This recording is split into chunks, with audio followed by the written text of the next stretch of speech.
If fire destroys everything it touches, how can it also purify the soul?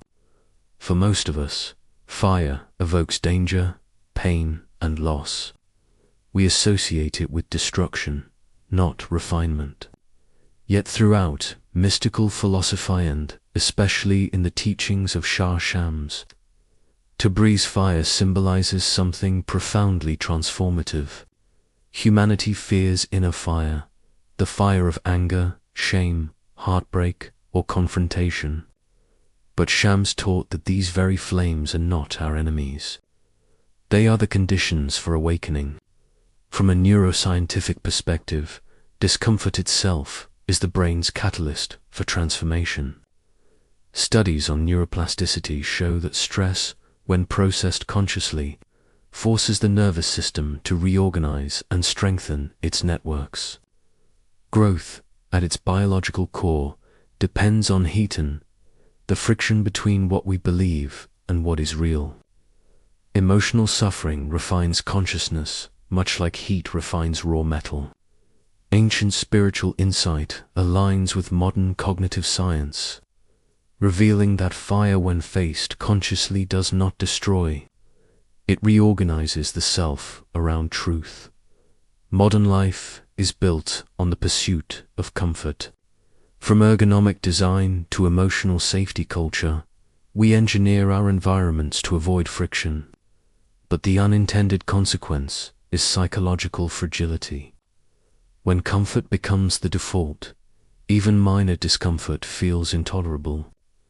This tendency is known as hedonic adaptation. Our brains quickly normalize pleasurable states, requiring more stimulation for the same satisfaction. Emotional ease loses its value without contrast. By constantly numbing discomfort through entertainment, distraction, or surface spirituality, we interrupt the natural process of adaptation that builds emotional strength. The amygdala, the brain's emotional alarm system, and the prefrontal cortex, our reasoning center, must learn to cooperate under stress. Growth occurs when the prefrontal cortex reinterprets the heat of emotion as data rather than threat. This process is literally how emotional regulation is built. Shams described this same process in mystical terms. He called it burning in the fire of truth. To him, truth was not an idea to be admired, but a heat to be endured. The soul purifies itself, not by escaping pain, but by staying conscious within it. The goal is not to avoid the fire, but to remain awake while it burns. Shams Tabreez, the 13th century Persian mystic and teacher of Rumi, was among the most radical reformers of spiritual thought in Islamic history. His teachings were confrontational because they stripped spirituality of comfort and illusion. For Shams, truth was not gentle, it was incinerating. If it does not burn, it is not truth. His method was experiential, not ritualistic. He challenged students to confront their inner contradictions rather than seek refuge in religious formality. Purification, for Shams, was an epistemological cleansing in which false constructs or illusions about self, control, or divinity are systematically dismantled. Only when these distortions are burned away does the real self appear, luminous and uncloaked. His lost code of purification reveals 4 dimensions of inner fire that refine the soul through knowledge, not suffering for its own sake. Truth hurts first because it dismantles the self-image we have constructed. This pain is not punishment, it is the friction of reality correcting illusion. Psychology calls this cognitive dissonance, the discomfort we feel when our beliefs no longer fit the facts. The instinct is to defend, the ego to justify, rationalize, or retreat. But Shams taught that only by standing in the heat of truth can the self reorganize. Avoiding this stage leaves the personality immature, dependent on delusion for stability. In therapy, This same phenomenon occurs when clients confront painful truths. Progress often feels like regression at first, but as the mind endures the heat of contradiction, it reconfigures its internal coherence. Shams was describing, in mystical language, what neuroscience now calls constructive discomfort, awareness forced to evolve by exposure to truth. Attachment is the smoke that blinds perception.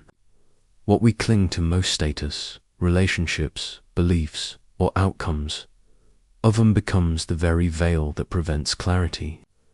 Detachment was not indifference. It was freedom from emotional dependence on impermanent things. From a scientific angle, this mirrors findings on the default mode network, the brain system responsible for self-referential thought. Meditation research shows that when the DMN quiets, individuals experience reduced ego-centered processing and increased present awareness. Detachment is therefore not spiritual escapism, but a measurable shift in neural processing. Shams's practice of detachment is echoed in minimalist and ascetic disciplines, silence or simplicity.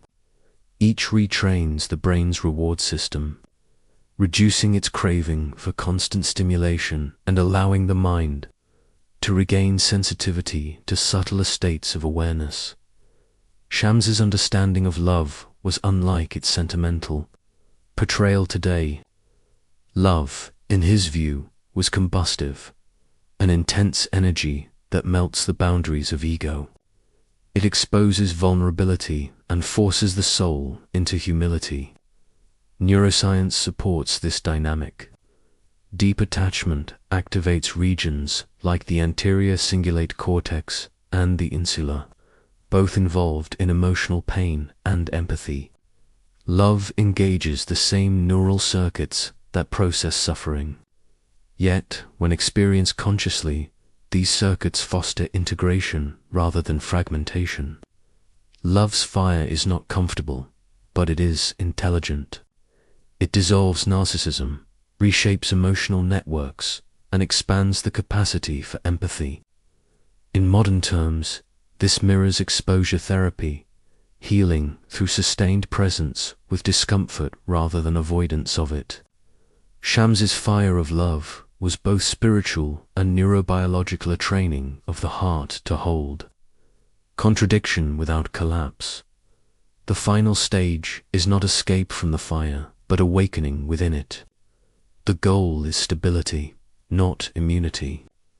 From a cognitive science perspective, this aligns with the prefrontal limbic integration model developed in effective neuroscience. Mindfulness practices strengthen communication between emotional centers and regulatory regions, creating emotional equilibrium. Shams's instruction: do not escape the fire. Learn to glow within. It captures the essence of this process. Presence is not suppression, but conscious participation in one's own transformation. This trains emotional regulation and attentional resilience, the foundation of psychological hardiness, the ability to remain coherent under stress. The same energy that burns also illuminates. Pain and perception arise from one source: intense awareness. Purification is not moral cleansing, but epistemic correction, the clearing of distortion that allows perception to align with reality. Shams never glorified suffering. Pain is only valuable when it accompanies truth. When it emerges from ignorance, attachment, or pride, it binds the soul. When it arises from contact with reality, it liberates. This is close to cognitive behavioral therapy, where discomfort is reframed as information rather than threat. Shams anticipated this by teaching that emotions are messages from the deeper order of the self. His fire represents consciousness itself, energy that reveals form by consuming illusion. Just as physical fire reorganizes matter into a higher state of energy, inner fire reorganizes awareness into higher coherence. Purification is not punishment or reward, but alignment with realities. Intelligent correctioner, self-balancing movement from distortion to clarity. To live by Shams's code today requires 3 disciplines: observation, identification, and surrender. Observe discomfort without reaction. Awareness alone begins neural reorganization. When discomfort arises, instead of suppressing it, one witnesses it with curiosity.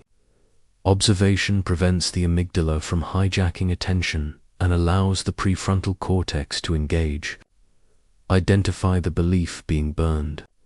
In moments of emotional heat, the mind reveals a false assumption, perhaps, about control, worth, or permanence. Identifying this belief converts pain into data, turning discomfort into learning. Let go of narrative control.